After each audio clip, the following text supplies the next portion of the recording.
Like அவங்க வீட்டுல ஏதாவது ஒரு உயிரிழப்பா இருக்கட்டும், இந்த மாதிரியான பிரச்சனைகள்லாம் ஏன் நடக்குது? இதுக்கும் வாஸ்து சாஸ்திரங்களுக்கும் சம்பந்தம் உண்டா? அப்படி இருக்கும்போது அந்த மனையில இருந்தே உங்களுக்கு ஸ்டார்ட் ஆயிடும். அப்ப வீடு வாஸ்துபடி அவங்க கட்டியிருந்தாலும் அப்படின்னா மன சரியில்லை அப்படின்னா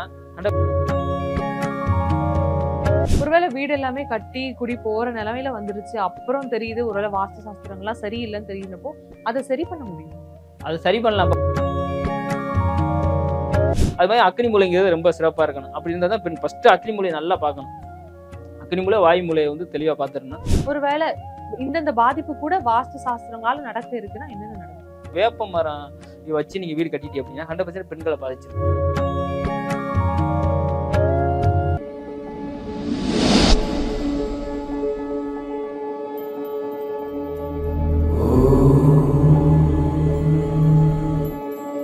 நேயர்களுக்கு வணக்கம். இன்றைய நேர்காணலுக்காக நம்மோடு இணைந்திருக்கிறார் வாழ்வியல் ஜோதிடர் திரு கே அண்ணாமலை அவர்கள். வணக்கம் சார். வணக்கம் சார். மிடில் கிளாஸ் எல்லாம் எடுத்துக்கிட்டோம்னா அவங்களுடைய மிகப்பெரிய ஆசையே ஒரு நல்ல சொந்த வீடு கட்டிடணும். குடிசையா இருந்தாலும் தனக்குன்னு ஒரு சொந்த வீடு இருக்கணும்னு ஆசைப்படுவாங்க.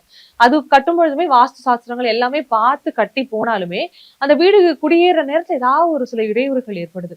லைக் அவங்க வீட்டுல ஏதாவது ஒரு உயிரிழப்பா இருக்கட்டும், இந்த மாதிரியான பிரச்சனைகள்லாம் ஏன் நடக்குது? இதுக்கும் வாஸ்து சாஸ்திரங்களுக்கும் சம்பந்தம் உண்டா? வாஸ்துனா இப்ப பூமி வாங்கும் போதே யாருமே வந்து பாக்குறது இல்லை மேடம். ஒரு இடம் வாங்குறோம் அப்படின்னா ஒரு பிளாட் வாங்குறோம் அப்படின்னா அந்த பிளாட்ல பத்திய பிரபஞ்ச சக்தி வந்து பூமியில தான் வந்து நிறைஞ்சிருக்கு. ஒரு இடம் வாங்கும்போதே ஃபர்ஸ்ட் அந்த இடம் வந்து கரெக்டாக அதுக்கு நமக்கு ஒத்து போகுமா? சில இதெல்லாம் சொல்லுவாங்கல்ல, தெருக்கூத்து இது மாதிரிக்கே ஒரு பிரச்சனைலாம் இருக்குது அப்படின்லாம் சொல்லுவாங்கல்ல. அது மாதிரிக்கே அந்த இடம் பார்த்தீங்கன்னா பிளாட்டு பிரிக்கும் போதே சமதளமாக இருக்குது அப்படின்னா ஒரு ஒரு இடம் பிளாட் சமதளமாக இருக்குன்னு நல்லா பிரபஞ்ச சக்தி நிறையா இருக்குன்னு அர்த்தம். அப்போ நம்ம வந்து அந்த பிளாட்டு கூறு போட்டு நம்ம பிரித்து நம்ம பண்ணும்போது ஒரு கிரகங்கள் எப்படி 12 வீடு எப்படி ஒரு கிரகத்துக்கு பார்த்தீங்கன்னா உச்ச வீடும் இருக்கும், நீச்ச வீடும் இருக்கும். அது மாதிரிக்கே மனைக்கும் பார்த்தீங்கன்னா உச்ச மனை, நீச்ச மனை, ஒரு நட்பு ரீதியாக உள்ளது, ஒரு குறிப்பிட்ட இது பவர், ஒரு 50% பவர்ல உள்ளது, இது மாதிரிலாம் ஒரு அமைப்பில் இருக்குது. அப்படி இருக்கும்போது அந்த மனையிலேருந்தே உங்களுக்கு ஸ்டார்ட் ஆயிடும். அப்போ வீடு வாஸ்துபடி அவங்க கட்டியிருந்தாலும் அப்படின்னா மன சரியில்லை அப்படின்னா 100% வந்து இந்த மாதிரியே வந்து ஒரு துர்மரணம், இல்லை பொருளாதாரத்தில் திடீர்னு வந்து வீடு குடிக்கணும், பொருளாதாரத்தில் ஒரு இழப்பு, இது மாதிரிக்கே ஒரு இதெல்லாம் இருக்கும். அதே மாதிரியே இப்போ வீடு நம்ம வாஸ்து பண்ணும்போதே பார்த்தீங்கன்னா இந்த கான் எடுக்கிறாங்கல்ல, கான் எடுத்துட்டு இந்த மூர்த்தம் பூமி பூஜை போடுவாங்க. அப்போ அந்த டயத்தில் பார்த்தீங்கன்னா இந்த பூச்சி பூரா இது மாதிரிக்கே எறும்பு இது மாதிரிக்கெல்லாம் வருது அப்படின்னா அது கொஞ்சம் சரியில்லை அப்படிங்கிறது மாதிரிக்கே கொஞ்சம் மனை. சப்போஸ் சில இதெல்லாம் பார்த்தீங்கன்னா வீடு கட்டி இடிச்சு இருந்திருப்பாங்க, இல்லை முன்னோர்கள் இருந்திருப்பாங்க, அந்த இடத்த நம்ம போய் வாங்கியிருப்போம். அதுக்குள்ளே பார்த்தீங்கன்னா செங்கக்கல் உடஞ்சி செங்கக்கல் கிடக்கும், இல்லை துணிமணி ஏதோ ஒன்று உள்ள கிடக்கும். அதெல்லாம் வந்து நல்ல பாசிட்டிவான ஒரு நல்லா இருக்கும். ஒரு அந்த வீடு கட்டும்போதே ஒரு நல்ல ஒரு அமைப்பாக இருக்கும் அப்படின்னு வைங்களேன். அதெல்லாம் வந்து ஒரு நல்ல மனையாக இருக்கும். சப்போஸ் அது மாதிரிக்கெல்லாம் ஒரு மனை வந்து ஒரு பிரச்சனைக்கு இருக்குது அப்படின்னு தெரியுதுன்னு வைங்களேன். அப்போ என்னன்னா நம்ம பூமிக்கு காரணம் வந்து செவ்வாய் தான். அப்போ செவ்வாயில் சிவப்பு வஸ்திரத்தை வாங்கி அதில் நவரத்தின கல் இல்லைன்னா பவளம் அதை வச்சுட்டு அந்த பூமி உள்ள நம்ம பூமி பூஜை பண்ணும்போதே அதை உள்ளவே அந்த அந்த இதுக்குள்ள நம்ம அந்த காணு பறிக்கிறோம்ல, 2க்கு 2 பறிக்கிறோம், அதுக்குள்ள நம்ம வச்சுட்டு அதோட சேர்த்து மற்ற சாங்கியம் ஃபுல்லாக செஞ்சு நம்ம அதுக்கு மேலே நம்ம வந்து சென்டரில் வர்றது மாதிரி வச்சு நம்ம வீடு அமைப்பு போட்டோம் அப்படின்னா கொஞ்சம் நல்லா இருக்கும். ஒருவேளை வீடு எல்லாமே கட்டி குடி போற நிலைமையில வந்துருச்சு, அப்புறம் தெரியுது ஒருவேளை வாஸ்து சாஸ்திரங்கள்லாம் சரியில்லைன்னு தெரியுறப்போ அதை சரி பண்ண முடியுமா? அதை சரி பண்ணலாம். இப்போ வாஸ்துபடி இருக்கு அப்படின்னா இப்போ வந்து சில பேர் என்ன பண்ணுவாங்க, நிலையில கண்ணாடி மாட்டி வச்சிருப்பாங்க.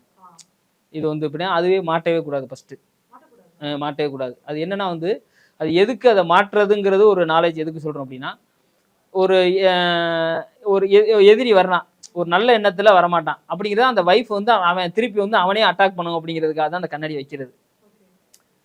அது பாசிட்டிவாகவும் இருக்கும், நெகட்டிவாகவும் இருக்கும்ல. ஒரு ஒரு ஒரு அதே வந்து ஒரு நல்லது வந்தாலும் திருப்பி அதை ரிட்டர்ன் போகும்போது எப்படி ஆகும்? வைக்கவே கூடாது. நீங்க எப்படி வந்து ஒரு கெட்டது விஷயத்த வந்து திருப்பி வந்து அவர் இப்போ ஒரு கெட்ட எண்ணத்தோட ஒருத்தர் வரும்போது அந்த எண்ணம் அவரே பாதிக்குங்கிறதுக்காக தான் கண்ணாடி வைக்கிறது. சப்போஸ் நல்லதுக்கும் அதே தான் செயல்படும், வைக்கக்கூடாது. அது வந்து அது வச்சோம் அப்படின்னா 100% வந்து சும்மா நம்ம இதுக்கு ஒரு அது எப்படி பண்ணாலும் வாழ்க்கையில வந்து ஒரு இது இருந்துகிட்டு தான் இருக்கும். நம்ம இந்த மீன் தொட்டிலாம் வைக்கிறாங்கல்ல, மீன் தொட்டிலாம் இப்போ நுழைஞ்ச உடனே பார்த்தீங்கன்னா இந்த ரைட் ஹேண்ட் சைடு இந்த சைடுலாம் வச்சிடவே கூடாது. இந்த மேற்கு சைடு மேற்கோ ஏதோ அந்த நுழைஞ்ச உடனே நிலவாசப்படி நுழைஞ்ச உடனே ரைட் ஹேண்ட் சைடு மீன் தொட்டி அது மாதிரியெல்லாம் அந்த இடத்துல வச்சிடக்கூடாது.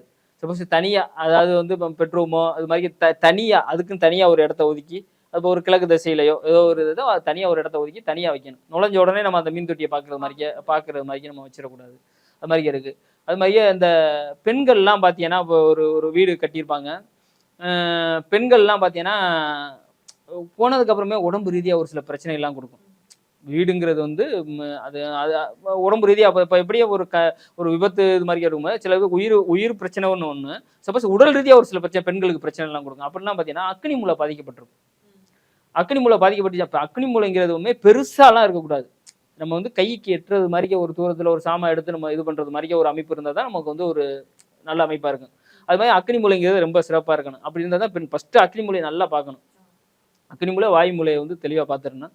அது மாதிரி சில பேர் பார்த்தீங்கன்னா மரம் சொல்லி மரத்தை சில பேர் வெட்டக்கூட மாட்டாங்க. வேப்ப மரம்லாம் வச்சிருப்பாங்க. வேப்ப மரம் பார்த்தீங்கன்னா வீடு கட்டுறதுக்கு முன்னாடி வேப்ப மரம் இருக்குன்னு வைங்களேன். அது அக்னி மூலை கிட்ட இருக்கு, இல்லை தென்மேற்கு மூலையில இருக்கு அப்படின்னா அந்த பெர்சன்ட் அதோட வேறு பார்த்தீங்கன்னா ஆழமா போகும். இப்போ நீங்க வீடு கட்டுறதுக்கு முன்னாடியே நீங்க வேப்ப மரத்தை வச்சு சப்போஸ் இது என்னத்தை வெட்டணும், இப்போ நம்ம பில்டிங் கட்ட போறோம், அதுல இருந்து ஒரு 2 அடி தள்ளி ஒரு வேப்ப மரம் இருக்கு, இது என்ன தனியா தானே இருக்கு, நம்ம பில்டிங் முன்னாடி கட்டிட்டோம் அப்படின்னா அந்த வேப்ப மரம் வச்சு நீங்க வீடு கட்டிட்டீங்க அப்படின்னா 100% பெண்களை பாதிச்சிடும். ஓகே. வந்து அப்படியே வந்து அந்த அக்னி மூலையை நோக்கி தான் வரும். அந்த வீடு கட்டின பில்டிங்னா அக்னி மூலை நோக்கி வந்து அந்த பெண்களோட உயிருக்கே ஆபத்து வந்துடும். இதெல்லாம் வந்து அது ஏன்னா இதெல்லாம் வந்து நம்ம வாஸ்து பார்க்கும் போதே வந்து நம்ம பார்த்து இது இருக்கா அதை தவிர்த்துடணும். அதுக்கப்புறம் நீங்க வீடுலாம் கட்டி குடி போனதுக்கு அப்புறம் ஒரு கண்ணு வச்சு வேற இடத்துல வந்து அது வேற. நம்ம அது உயிரோட இருக்குது அந்த இடத்துல நம்ம சுத்தம் பண்றோம். சப்போஸ் வேப்ப மரம் பெரிய மரமா இருக்கு, நம்ம ஏன் அதை வெட்டுறோம் அப்படின்னு நினைச்சு நம்ம அதை பண்ண ஆரம்பிச்சோம் அப்படின்னா 100% இது மாதிரி ஒரு பாதிப்பெல்லாம் கொடுத்துரும். இது வந்து ஒரு பாதிப்புன்னு சொல்லியிருக்கீங்க. வாஸ்து பார்க்காம நடக்கும்போது இந்த மாதிரியான பாதிப்பு ஏற்படும் சொல்லியிருக்கீங்க. ஒருவேளை இந்தந்த பாதிப்பு கூட வாஸ்து சாஸ்திரங்களால நடக்க இருக்குன்னா என்னென்ன நடக்கும்? இல்லை மேடம், இப்போ வாஸ்து சாஸ்திரத்தில் இப்போ வந்து ஒரு வயசானவோ இருக்கான்னு வைங்களேன். வயசானவோ இருக்காங்க,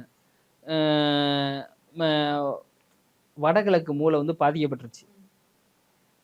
கண்டிப்பாக வந்து அவங்க சீக்கிரமாகவே வந்து ஒரு இறப்பை நோக்கி பயணிக்கிற மாதிரி சடனாக வந்து இறக்கும். ஒரு 60 வயசு ஆயிடுச்சு பண்ணிச்சுன்னா அப்போ அது மாதிரிக்கெல்லாம் ஒரு இது இருக்கும்போது என்ன பண்ணணும் அப்படின்னா வடகிழக்கு மூலை ஈசானி மூலைன்னு சொல்லுவாங்க, சிவன் இருக்கிற மூலை அது. அப்போ அந்த இடத்துல இப்போ வந்து நீ அந்த இடத்துக்கு இந்த வயசான உலை ஒரு முடியாதவங்க இருக்காங்க அப்படின்னா அந்த ஈசானி மூலை நம்ம வாஸ்துபடி நம்ம அமைப்புல நம்ம கட்டிட்டோம் அப்படின்னா சப்போஸ் அந்த ஈசானி மூலை இருந்தால் அந்த இடத்துக்கிட்ட போய் அவங்கள வந்து தங்க வைக்கிறோம்னு வைங்க. அந்த இடத்துல அவங்கள வந்து படுக்க வைக்கிறது, அந்த இடத்துல அவங்கள சாப்பிட இது மாதிரியே ஒரு அமைப்பு பண்ணா அவங்களுக்கு வந்து ஆயிலே வந்து கூட இருக்கும். நோய் நொடியில இருந்தாலுமே பார்த்தீங்கன்னா அவங்க அதுல இருந்து அவங்க சரியாயிரும். ஒரு வந்து பெருசா ஒரு இது இருக்காது, நிம்மதியான உறக்கம் இருக்கும். அதே நம்ம மாதிரி ஆளும் இங்கே போகக்கூடாது. நம்ம எங்கான ஆளு போய் இப்போ நம்ம வயசானவங்க ஒரு நோய் நொடியில இறப்பை நோக்கி பயணிச்சுட்டு இருக்கவங்கள்ட்ட மாதிரி கொண்டோம்னா ஆயுசு நல்லா இருக்கும். பட் நோய் நொடியே இருந்தாலும் அது சரியாயிடும். அது மாதிரி ஒரு அமைப்பு இருக்கு. அதே மாதிரிக்கே இப்போ குழந்தைகள் இருக்காங்கன்னு வைங்களேன். இப்போ வந்து இப்போ வடமேற்கு மூலை பாதிக்கப்பட்டுருச்சு, வடமேற்கு மூலை பாதிக்கப்பட்டுருச்சு, அந்த படிக்கடி இருக்குது அப்படின்னா கால் பார்த்தீங்கன்னா இப்படி தான் வீடு கட்டி குடி போனாலும் ஒரு ஆக்சிடென்ட் ஏதோ கால் விபத்துக்கு உள்ளாயிரும். ஹேண்டிகேப்ட் மாதிரிக்க ஒரு பொசிஷன் உருவாக்கி வடமேற்குல படி எதுவும் வச்சு வீடு கட்டுறது. அதே மாதிரிக்க பார்த்தீங்கன்னா அந்த இடத்துக்கிட்ட பெட்ரூம் வைக்கலாம். யார் வைக்கலாம்? குழந்தைகள், நம்ம குழந்தைகள் இருக்கு, கிட்ஸ் ரூம் வைக்கலாம், புத்தகம் படிக்கிறதுக்கு அது தகுந்த மாதிரி அது மாதிரி வைக்கலாம். அது மாதிரி ஒரு விஷயத்துக்குமே வாஸ்து இருக்கு. அது மாதிரி தென்மேற்கு மூலை இருக்கு, பணம் வைக்கணும் அப்படின்னா தெற்கு பார்த்து தென்மேற்குல வச்சு நம்ம வடக்கு பார்த்து நம்ம பீரோவோ ஏதோ ஒன்று வச்சோம் அப்படின்னா நம்ம பணங்கள்லாம் வைக்கிறதுக்கு நமக்கு ஒரு சிறப்பான இதாக இருக்கும். இல்லைன்னா பணப்பட்டி உட்டில் வைக்கணும். அதே மாதிரி உட்டு இப்போ மரச்சாமா இருக்கு பார்த்தீங்களா, ஒரு வீட்டில் வந்து நம்ம பணம் அதிகமாக நம்ம தங்கணும் அப்படின்னா எவ்வளவுக்கு எவ்வளவுதான் மரம் நம்ம அதிகமாக யூஸ் பண்ணுறோமோ அதுதான் வந்து நமக்கு வந்து பணத்தை கூட கொடுக்கும். இரும்பு சாமான் இப்போ பார்த்தீங்கன்னா இப்போ இரும்பு பீரோ, இரும்பு காட்ரஸ் கட்டில் ஏதோ ஒரு எவ்வளவுக்குலாம் நீங்கள் இரும்பு கொண்டு வரீங்களோ அது எல்லாமே கடனாக தான் கொடுக்கும். கடன், நோய், இது மாதிரி ஒரு அமைப்பு இருக்கும். மேக்சிமம் எவ்வளவுக்கு நம்ம உட்டை உள்ள சேர்க்கிறோமோ அதுதான் குரு தான் பணம்.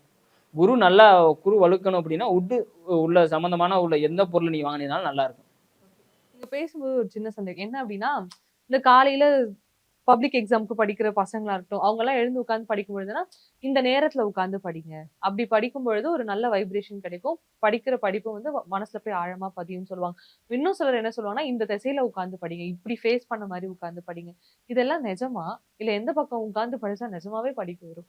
இல்லை மேடம், அதான் நம்ம கிழக்கு உட்காந்து படிக்கலாம். அதெல்லாம் ஒரு கிழக்கு திசையை நோக்கி உட்காந்து நம்ம படிக்கிறது ரொம்ப இதாக இருக்கும். அது மாதிரி தெற்கு உட்காந்து நம்ம படிக்கலாம், ஒரு இதாக இருக்கும்.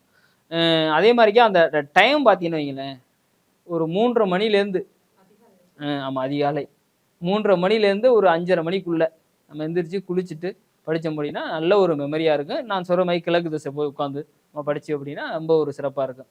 இப்போ வந்து ஒரு நார்மலாக ஒரு குழந்தை 12வது கூட படிக்கிற பிள்ளைங்கலாம் வடமேற்கு மூலையில் பெட்ரூம் வச்சு கிழக்கு திசை நோக்கி உட்காந்து அது மாதிரி படித்தாங்க அப்படின்னா ரொம்ப ஒரு அதீத ஒரு சக்தி இருக்கும். அதை தாண்டி ஏதோ ஒரு படிச்சாலும் உடனே மனசுல நிக்கும்.